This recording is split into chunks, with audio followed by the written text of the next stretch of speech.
Listen, it's actually rather sad news.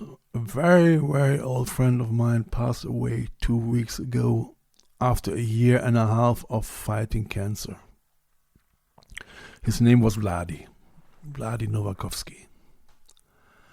I hadn't found out about it right away, and truth be told, I had lost sight of him. 10 years ago, when I moved to Ireland, we somehow drifted apart.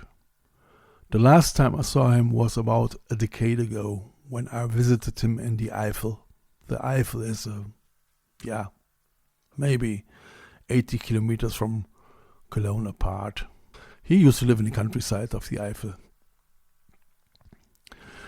It was one of those evenings you don't forget, filled with stories, laughter, and that kind of quiet comfort you only share with someone who has known you through all your chapters.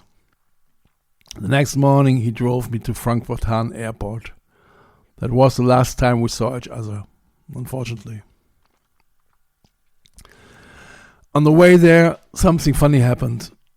We got stopped by a police control on the highway, probably because, as always, we looked a bit too bohemian for their taste. That memory still makes me smile. I can still see Vladi's grin when the blue lights flashed behind us. I mean, I was still in time, but we had actually to hurry, so the flight was from Frankfurt-Hahn at 11 and we were already at 10 or so on the highway.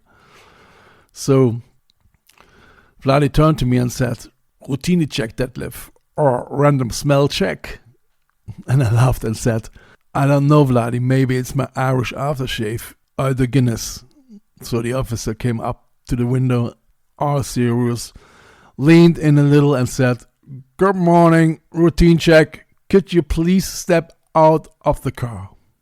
I mean, Vladi raised an eyebrow, looked at me again and whispered, "That's it, Detlef, we're busted. It's the smell of the 70s.